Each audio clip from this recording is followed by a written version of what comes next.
Long running કરી લીધી ને, પગ દુખે છે ને, મને ખબર જ હતી તમે લોંગ રનિંગ કરશો એટલે તમને પગ તો દુખવાના જ છે, કોઈ વાંધો નહીં. એના માટે પણ આપણે ઈલાજ લઈને આવી ચૂકે છે, બરાબર. Day number 25. સૌથી પહેલા બધા જ મિત્રોને મારા જય શ્રી રામ, જય માતાજી. કેમ છો મારી યુટ્યુબ ફેમિલી? મજામાં?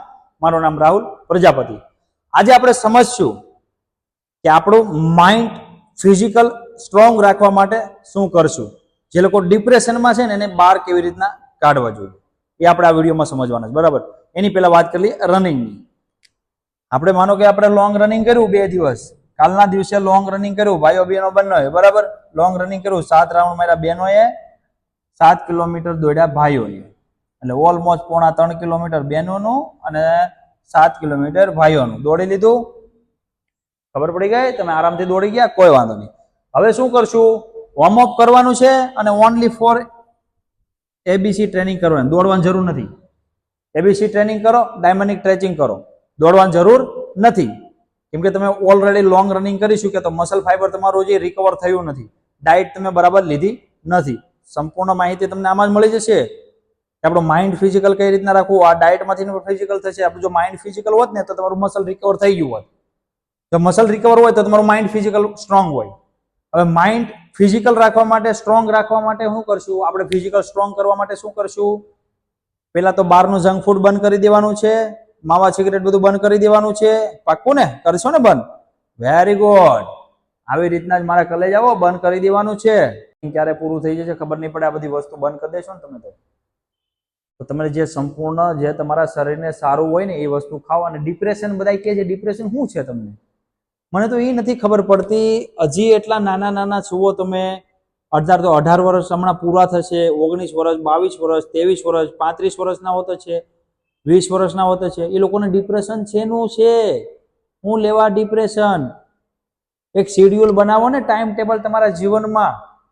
મા બાપની સેવા કરો, એ ડિપ્રેશનમાંથી કાઢશે તમને બહાર. મા બાપને વાત કરો, એક આરો ફ્રેન્ડ રાખો, એને વાત કરો તમારી ડિપ્રેશનની. ડિપ્રેશનમાંથી બહાર નીકળવું હોય ને તો એ બધી વસ્તુ કરવી જરૂરી છે. તમને ઘરનું ટેન્શન છે, ઓફિસ જાઓ તો ઓફિસનું ટેન્શન છે, તો શાંતિથી બેસો, વર્કઆઉટ કરો, મેડિટેશન કરવું એટલું જરૂરી છે કે તમને ડિપ્રેશનમાંથી કાઢી નાખશે. તમને એટલા માટે જો કહું છું કે ડિપ્રેશન શું વસ્તુ છે એ મને હજી સુધી નથી ખબર પડી કે ડિપ્રેશન શું છે. એટલું બધું ટેન્શન શું લેવા લ્યો છો? પૈસાનું ટેન્શન છે? પૈસાનું ટેન્શન તો ના હોય અત્યારથી, કેમ કે કામ ધંધે તમે જાતા નહીં હોય, સ્કૂલ કોલેજ જતા હશો તો તમને ટેન્શન શેનું છે?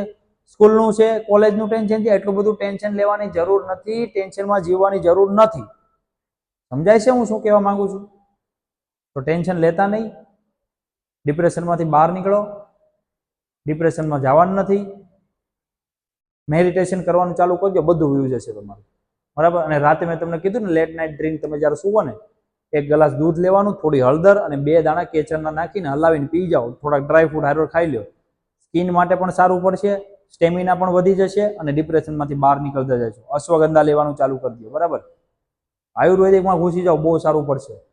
અને બીજી વસ્તુ હું સમજાવવાનો હતો કે જે લોકો રનિંગ કરે છે એના માટે આપણે એક વખત ગીવ અવે બહાર પાડ્યું હતું. કીડાઝરી, સફેદ મુસલી, બ્લેક મુસલી, સ્ટેમિના માટે જે પણ અશ્વગંધાને આપણા જે પણ વસ્તુ નાખીને બનાવ્યું હતું એ વસ્તુ તમારે પાછું ગીવ અવે કરવું છે. જરૂરથી કમેન્ટ કરજો, હું ગીવ અવે પણ કરીશ. આશા કરું છું કે તમને વિડીયોમાં ખબર પડી ગઈ છે કે ડિપ્રેશનમાંથી કઈ રીતના બહાર નીકળવું જોઈએ. એક જ વસ્તુ યાદ રાખો, જે છે એ મા બાપ છે. મા બાપની સેવા કરો, મા બાપને બધી વસ્તુ કહો.